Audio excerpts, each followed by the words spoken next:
Freedom is never more than one generation away from extinction. You and I have a rendezvous with destiny. You know what time it is, so sit back and get ready for the Stafford Voice, your dose of conservative in a world of liberal. 3, 2, 1.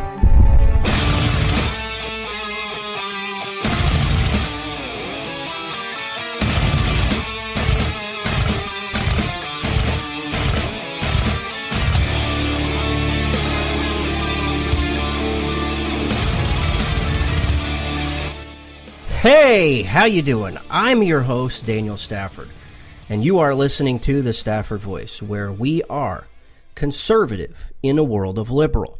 And today we're going to talk about the events of July 3rd, 1776, and leading up to Independence Day. Now, I want to remind you that there are many ways to listen.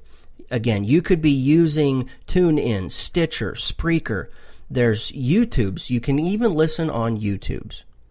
Wherever you're at, hit the follow, hit the favorite button, whatever you have to do so you don't get left behind. You want to stay informed. And in the case you aren't already following on social media, please feel free to do so. You can find me on Twitter at Stafford Voice. Look me up on Facebook. All you got to do, just search for the Stafford Voice. And wherever you're at, whether it's the Instagrams or Snapchat, whatever, look for me. Give me a shout out. Let me know you're listening. Let me know what you think of the show. Wherever you're at, again, all you got to do is just search for the Stafford Voice. And if you can't find me, email me. Any of your questions, comments, or concerns, feel free to thestaffordvoice@gmail.com. Also, you can stay up to date with news going on out in the world over at thestaffordvoice.com. Now, before we jump into the events of July 3rd, as they happened in 1776, let's hear a quick word about our sponsors. Some crowdfunding sites are too liberal and keep more for themselves. Even worse, if they don't like you or someone gets offended, they'll cancel your campaign. But not at RWNJ Funding. They hold true to conservative and libertarian values. Plus, they won't cave to the PC crowd. More importantly, they believe in you. RWNJFunding.com. The right cause, the right values, done right. RWNJFunding.com. Terms and conditions apply. See website for details.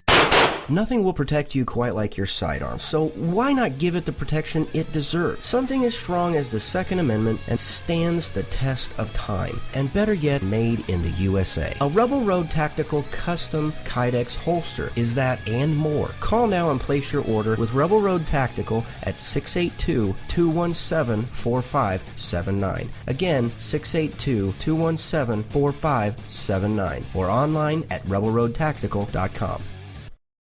All right, so the events of July 3rd, 1776, and how they led up to Independence Day, well, we're going to dive into it a little more right now. The morning newspaper, the Pennsylvania Gazette, reported, yesterday, the Continental Congress declared the United Colonies free and independent states. Now, largely is the most under-celebrated day in American history, which was July 2nd, 1776, as it was the formal announcing from the Second Continental Congress that the United States was officially declaring their independence. In expressing his sentiments in a letter to his wife, Abigail, dated July 3rd, John Adams wrote, quote, "The second day of July, 1776, will be the most memorable epoch in the history of America. I am apt to believe that it will be celebrated by succeeding generations as the great anniversary festival. It ought to be commemorated as the day of deliverance by solemn acts of devotion to God Almighty. It ought to be solemnized with pomp and parade, with shows, games, sports, guns, bells, bonfires, and illuminations, from one end of this continent to the other, from this time forward, forevermore." unquote. However, the work was far from over. There was still much to be accomplished, and the record from the Continental Congress reads, agreeable to the order of the day, the Congress resolved itself into a committee of the whole to take into their farther consideration the declaration, and after some time the President resumed the chair, and Mr. Benjamin Harrison reported that the committee, not having finished, desired leave to sit again. Resolved, that this Congress will tomorrow resolve itself into a committee of the whole to take into their farther consideration the declaration. So, they continued debating and editing and debating and editing the draft of the declaration that was presented to them. In all, the length was cut by roughly a fourth, and they made somewhere around 86 edits. It's just amazing. I mean, you go back and you look at some of the earlier drafts, at what was the wording that was said, and how careful and considerate they were to choosing the words that they chose, choosing how to punctuate. Remarkable